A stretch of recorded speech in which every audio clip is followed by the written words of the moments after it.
నమస్కారం. శుభదినం కార్యక్రమానికి స్వాగతం.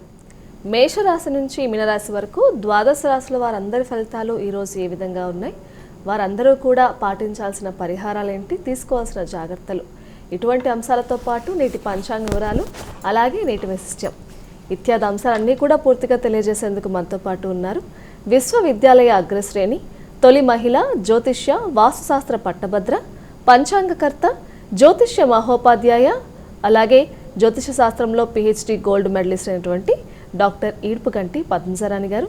వారితో మాట్లాడదాం. నేటి రాశి ఫలితాల గురించి అడిగి తెలుసుకుందాం. నేటి పంచాంగం. అమ్మ, ముందుగా నేటి పంచాంగ వివరాలు తెలియచేయండి.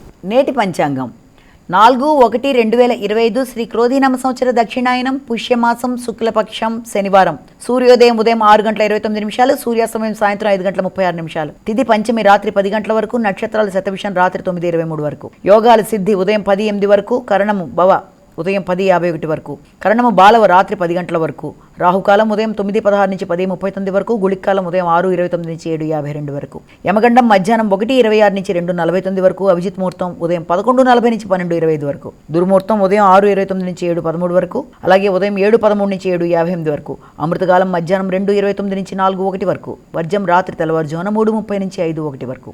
ఇది నేటి పంచాంగం. నేటి రాశి ఫలితాలు. మేషరాశి.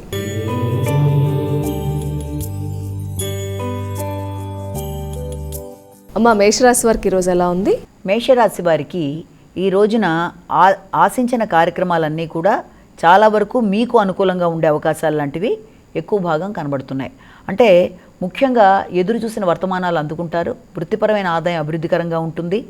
అలాగే దాంతోపాటుగా సంతానం విషయాల్లో కూడా మీరు తీసుకుంటున్న నిర్ణయాలు, ఇన్వెస్ట్మెంట్స్కి తీసుకున్న నిర్ణయాలు అనుకూలంగా ఉంటాయి.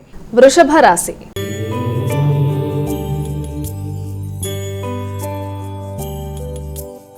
అమ్మ, తదుపరి రాశి అయినటువంటి వృషభ రాశి వారికి ఈరోజు ఎలా ఉంది? వృషభ రాశి వారికి కుటుంబ వ్యవహారాలు చాలా వరకు అనుకూలంగా ఉంటాయి. పరిష్కారం కాని సమస్యల విషయంలో ఈ రోజున ఒక చక్కటి నిర్ణయానికి వస్తారు. అలాగే గృహంలో సౌఖ్యాల కొరకు ఎక్కువ ఆలోచనలు చేస్తారు. మిథున రాశి.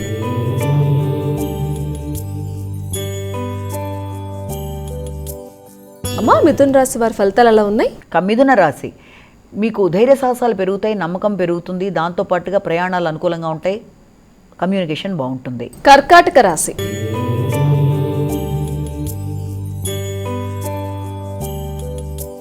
అమ్మా, కర్కాటక రాశి వారికి ఎలా ఉంది? కర్కాటక రాశి ఆర్థిక విషయాల్లో ఎక్కువ ఆలోచిస్తారు.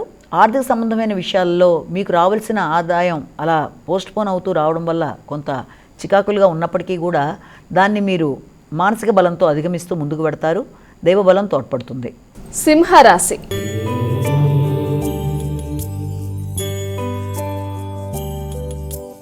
అమ్మా, సింహరాశి వారికి ఎలా ఉంది ఈరోజు? సింహరాశి వాళ్ళకి వ్యక్తిగత గౌరవం పెరుగుతుంది, శ్రద్ధ పెరుగుతుంది. మీ వ్యక్తిగత విషయాల కొరకు ఖర్చులు అధికం చేస్తారు. అలాగే సంఘంలో గౌరవ మర్యాదలు పెరుగుతాయి. మీ మనసులోని కోరికలన్నింటినీ కూడా తీర్చుకోవడానికి వీలుగా అనుకూలమైన వాతావరణం, అది వృత్తికి సంబంధించి కానీ ప్రవృత్తి అన్ని విషయాల్లోనూ అనుకూలంగా ఉంటాయి. కన్యా రాశి.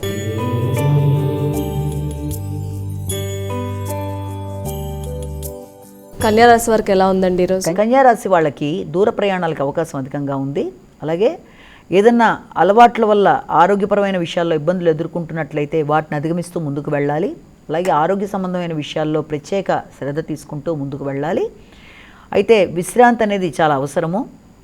బంధువర్గంతో చర్చించేటప్పుడు కూడా వీళ్ళంత జాగ్రత్తలు తీసుకుంటూ ముందుకు వెళ్ళాలి. అలాంటి ఆధ్యాత్మిక సంబంధమైన పుస్తకాలు కొనుగోలుకి మొదలైన వాటికి, ప్రచురణలకి మొదలైన వాటి కొరకు ప్రయత్నాలు అధికం చేస్తారు. తులారాశి.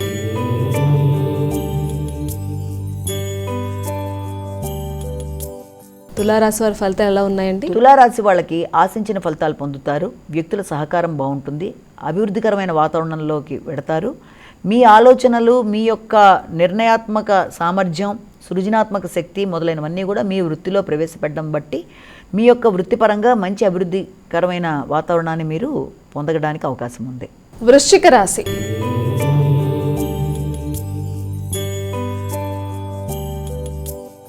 మా వృశ్చిక రాశి వారి ఫలితాలు ఎలా ఉన్నాయి? వృశ్చిక రాశి వాళ్ళకి వృత్తిపరమైన విషయాల్లో కొంత శ్రద్ధ అధికంగా ఉంటుంది. అలాగే ఉన్నతాధికారులతో చర్చించి కొన్ని కీలకమైన నిర్ణయాలు తీసుకుంటారు. వృత్తికి సంబంధించి అలాగే ఏదైనా స్థల మార్పు కొరకు మీరు చేసే ప్రయత్నాలు కొంతవరకు సామాన్య ఫలితాలు ఇవ్వడానికి అవకాశం ఉంది. తల్లి యొక్క ఆరోగ్యం మీద శ్రద్ధ తీసుకుంటారు. ధనస్సు రాశి.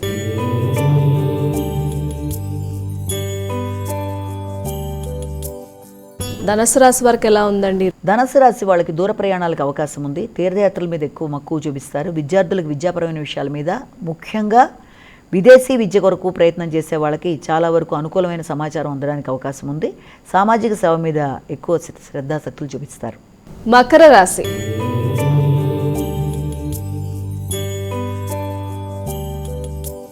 మా మకర రాశి వారి ఫలితాలు ఎలా ఉన్నాయి? మకర రాశి వాళ్ళకి ఆరోగ్యపరమైన విషయాల్లో శ్రద్ధ తీసుకుంటారు. భాగస్వామి వ్యవహారాల్లో అపార్థాలు రాకుండా జాగ్రత్తలు తీసుకోవాలి. జీవిత భాగస్వామి ఆరోగ్య విషయంలో కూడా శ్రద్ధ తీసుకోవాలి. ఆకస్మికమైన ఖర్చుల్ని భరించడానికి మానసికంగా సిద్ధంగా ఉంటారు. అయినప్పటికీ కూడా వీలైనంతవరకు ప్రణాళికాపరంగా ముందుకెళ్ళడానికి ప్రయత్నం చేయాలి. కుంభరాశి.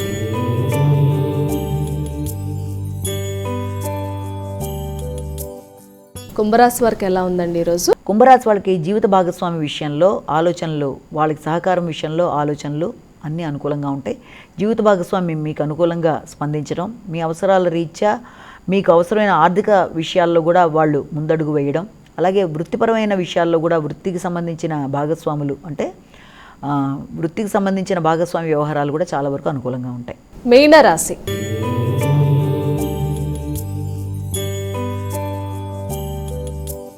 అమ్మ చివరి రాశి అయినటువంటి మీనరాశి వారికి ఎలా ఉంది ఈరోజు? మీనరాశి విషయంలో మీకు కంటికి సంబంధించిన ఆరోగ్య విషయంలో కొంత శ్రద్ధ తీసుకోవాలి. ఆకస్మికంగా ఎదురైన వ్యక్తుల వల్ల, అనుకోని వ్యక్తులు చుట్టాలు కానీ లేకపోతే మిత్రులు కానీ ఇంటికి రావడం వల్ల, ప్రణాళిక లేకుండా ఉండడం వల్ల కొంత ఇబ్బంది అనేది ఎదుర్కొంటారు. అయినప్పటికీ మీ చాకచక్యంతో పరిస్థితులను మీకు అనుకూలంగా మార్చుకొని మీరు ముందుకు వెళ్ళడానికి ప్రయత్నం చేస్తారు. ఆరోగ్య విషయంలో ముఖ్యంగా రోగనిరోధక శక్తిని పెంచుకోవాలి. అలాగే వ్యక్తిగతంగా శ్రద్ధ తీసుకుంటూ ముందుకు వెళ్ళాలి. అనుకోని శత్రువులు ఇబ్బంది పెట్టే అవకాశం ఉన్న రీత్యా తగినంత జాగ్రత్తలు తీసుకోవాలి. అమ్మ మరి ద్వాదశ రాశుల వారందరూ కూడా సులువుగా చేసుకోగలిగే పరిహారం ఉంటే తెలియచేయండి. సాధారణంగా ఎవరైనా సరే 12 రాశుల వారు కూడా ప్రతిరోజు తమ తమ వ్యక్తిగత దైవాన్ని ప్రార్థించుకుంటూ రోజును ప్రారంభిస్తారు. అది మంచిదే. దాంతోపాటుగా అవకాశము, ఆసక్తి రెండు ఉన్నట్లయితే తప్పనిసరిగా ఈ రోజున అందరూ కూడా గోవిందనామాలు, విష్ణుమూర్తికి సంబంధించిన సహస్రనామాలు, అష్టోత్తరాలు, దాంతోపాటుగా అవకాశము ఉన్నట్లయితే దేవాలయ సందర్శన చేయాలి అనుకున్నట్లయితే ఏదైనా విష్ణుమూర్తి దేవాలయాలు లాంటివి కానీ వెంకటేశ్వర స్వామికి సంబంధించిన దేవాలయాలు ఏదైనా సరే అవి చాలా చక్కటి ఫలితాలు ఇస్తాయి. కాబట్టి అందరూ కూడా తమ తమ వ్యక్తిగత దైవాన్ని ప్రార్థించుకోవడంతో పాటు ఈ కార్యక్రమాన్ని కూడా చేయగలిగితే అది కూడా చక్కటి ఫలితాన్ని ఇస్తూ ఆనందదాయకంగా ఉంటుంది. నేటి వైశిష్ట్యం. నేటి వైశిష్యంలో భాగంగా మనం ఇవాళ 20వ పాసురంలోకి వచ్చాము. 20వ పాసురం అంటే 30 మూవర్ అమరర్కు అంటూ మొదలవుతుంది. ఈ 20వ పాసురం యొక్క అర్థం, ఇంకేదైనా అంతరార్థం వీలైనంత వరకు మనం తెలుసుకోవడానికి కొంత ప్రయత్నం చేద్దాం. అయితే తిరుప్పావై పాసురాల్లో విషయాలను మనం ఎప్పుడూ కూడా 3 చోట్ల అన్వయించుకోవాలట. అదేంటి అంటే ఒకటి రేపల్లెలోను, ఒకటి శ్రీ విల్లిపుత్తూరు అక్కడ వటపత్ర సాయి యొక్క ఆలయంలోను, 3 మనలోనే.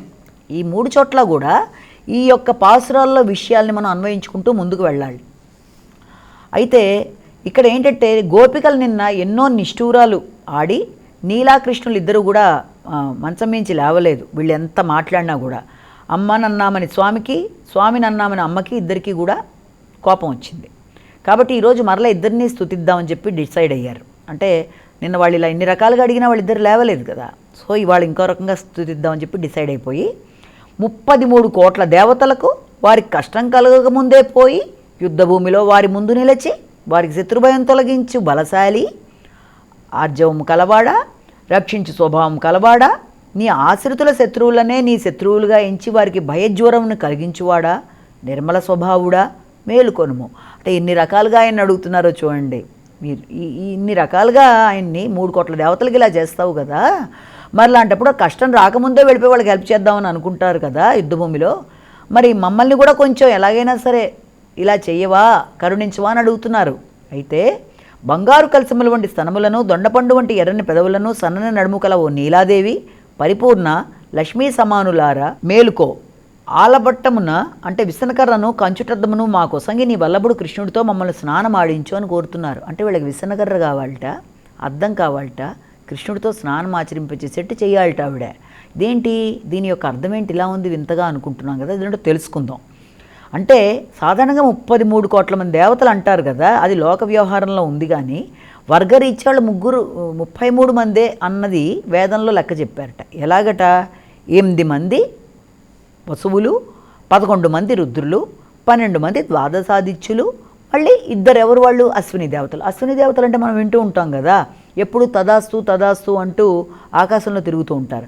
అంటే ఇదంతా కలిపి 33 మందిట. మొత్తం 33 వర్గాలే దేవతలట. వారికి కలిగిన ఆపదలను వారే తొలగించుకోలేక భగవంతుడిని ఆశ్రయిస్తారట వాళ్ళు కూడా. స్వామి, మరణం లేని అమరులకే నువ్వు సాయపడతావు కదా, నిన్ను వదిలి బ్రతుకులేని బతకలేని మమ్మల్ని ఎందుకు అయ్యా నువ్వు పట్టించుకోని అడుగుతున్నారన్నమాట ఇక్కడ వీళ్ళు. అయితే స్వామి, నువ్వు ఒకటి చెప్పి ఒకటి చేసే రకానివి కాదు కదా, ఏం చెప్తే అదే చేస్తావు. నీ మాట ఏంటో చేతలవే, చేతల్లో చెప్పింది మాటల్లో చూపిస్తావు, మాటల్లో చెప్పింది చేతల్లో చూపిస్తావు. దాన్ని ఏమంటారంటే ఆర్జవము అంటారట. అంటే చాలామందిని మనం చూసినట్లయితే చెప్పింది ఒకటి చేసేది ఒకటి అంటారు. కానీ ఆయన అలా కాట, ఏం చెప్తారో అదే చేస్తారు, ఏం చేస్తారో అదే చెప్తారు. కాబట్టి ఆయనని ఆర్జవము. కాబట్టి ఉషోదయాన్నే కలుస్తానని మాటిచ్చారు కదా, మరి మేము వచ్చాం కదా, మమ్మల్ని పట్టించుకో, దయచేసి మమ్మల్ని ఇలా చేయమని కృష్ణుడిని వేడుకుంటున్నారు. నీలాదేవిని కూడా ఆశ్రయించారు. అమ్మ వక్షోజోలములతో స్వామిని ఆకర్షించును అనగా, వక్షస్థానం అంటే ఏంటంటే జన్మించే జ్ఞానభక్తులే పరమపురుషునికి ఆకర్షణ. సన్నని నడుము అంటే అర్థం ఏంటంటే వైరాగ్యం స్వామిని ఆకర్షిస్తుంది. జ్ఞానము, భక్తి, వైరాగ్యం ఈ 3 స్వామికి ఆకర్షణలు. నీ అధరములు పరభక్తి, పరమభక్తి సూచనలు. నీవు నప్పిన్నివి, నల్ ప్లస్ పిన్న అంటే మంచి స్త్రీవి. నువ్వు సాక్షాత్తు లక్ష్మీదేవి. నీవే మాకు పురుషకారము, దయచేసి నువ్వు నిద్రించకుండా లేవమ్మా అని మళ్ళీ ఆవిడని అడిగారు. జీవుల చేత ఆశ్రయించబడి ఉంటావు కదమ్మా, దయచేసి ఎలాగన్నా మాకు సహాయం చేయమని రకరకాలుగా ఆవిడని అడుగుతున్నారనమాట. అంతా విని ఆవిడ లోపల నుంచి నేనే నిద్రపోవటం లేదు, నేను మెలకుగానే ఉండి మీ విషయమే ఆలోచిస్తున్నా, మీకేం ఇప్పించాలి అని బాధపడుతున్నానని చెప్తుంది. వెంటనే వీడు సంతోషంగా, అమ్మ నీ తెలియందే ఉంది, విసనకర్ర అద్దం మాకు ఇవ్వు, నీ ప్రియునితో మేము స్నానం ఆడేట్లు చేయను. ఇదేం కోరిక, ప్రియునితో వీళ్ళు స్నానం చేయడం ఏంటి అనుకుంటే దాని అర్థం ఏంటంటే జీవులు పరమాత్మని చేరాలి అంటే పరమాత్మే ఉపాయము. జీవులు అందరి చేతను పొందబడేవాడు ఒక్కడే, అందరూ పొందేది పరమాత్మనే. కాబట్టి ఇక్కడ వాళ్ళు అడిగిన అభిప్రాయం ప్రకారం గోపికలు శ్రీకృష్ణుతో తమను చేర్చమని ఆర్థించుచున్నారు. అదే వాళ్ళు అడుగుతున్న స్నానం. అలాగే సముద్రంలో అన్ని నదులు కలుస్తాయి, అందులో రకరకాలుగా నామరూపాలన్నీ లేకుండా రకరకాల నదులు కలుస్తాయి. పేరు రంగు వేరువేరుగా ఉన్నవన్నీ తొలగిపోయి చివరికి సముద్రం ఏకరూపం అవుతుందో అలాగే అందరూ కూడా భగవంతుడిలో చేరాలి. భగవంతుడిలో కంటే వేరైన రూపం ఏవిది లేదు, నామం లేదు. కాబట్టి భగవంతుడే స్నానము, భగవంతుడి సంబంధించిన ఆ స్నానాన్ని అమ్మే చేయించాలి. అమ్మ సంబంధం చేతనే పరమాత్మ మనకి ప్రాప్తుడవుతాడు. ఆమె ద్వారా వెళ్తేనే పరమాత్ముడు మనకి ఆదరంతో స్వీకరిస్తాడు. కాబట్టి ఆమె భగవానుడనే సరస్సులో దిగి మనల్ని అందులో భద్రంగా ప్రవేశింపచేస్తుంది. కాబట్టి ఆమెను ఆశ్రయించాము. కాబట్టి ఈ విధంగా ఆవిడని అడుగుతూ, విసనకర్ర అనే దానికి అర్థం ఏంటంటే శరీరంపై ఉండే స్వేదాన్ని తొలగించేది, తాపం తొలగించేది విసనకర్ర. మన ఆత్మలకు కలిగిన కష్టాల్లో అహంకార మమకారాలు అనే వాటిని కూడా దీనితో విసనకర్రతో విసురుకోవడం వల్ల నాది నావాడనే భావనపై అంతా భగవంతుడిది అనే అర్థం వస్తుంది. కాబట్టి అది విసనకర్ర. నమః అనే వీవనతో విసరాలి. అర్థం దేనికంటే ఒకసారి మొహం కనుక చూసుకున్నట్లయితే మొహం ఎలా ఉందో చూసుకునేందుకు అది అవసరం. అంటే మనలో ఆత్మస్వరూపాన్ని చూసుకోవడానికి ఉపయోగించే మంత్రం ఓంకారం. కాబట్టి మన ఆత్మస్వరూపం తెలియజేసేదే కంచుటద్దం. కాబట్టి విసనకర్రనే అద్దాన్ని మాకిచ్చి మా స్వరూపాన్ని చక్కదిద్దుకునే అవకాశాన్ని మాకిచ్చి కృష్ణుడితో కలిసి స్నానం చేయించి భాగ్యాన్ని నీవు ప్రసాదించు తల్లి అనగా ఆ పరమాత్మకే నిత్యం సర్వవిధ కైంకర్యములు చేసే భాగ్యాన్ని మేము పొందాలి అని వాళ్ళు ఆరాటపడుతున్నారు. అది ఈ పాసురంలో అర్థం. నమస్కారం. వీక్షించారు కదండి, ఇది ఈనాటి శుభదినం కార్యక్రమం. నమస్కారం.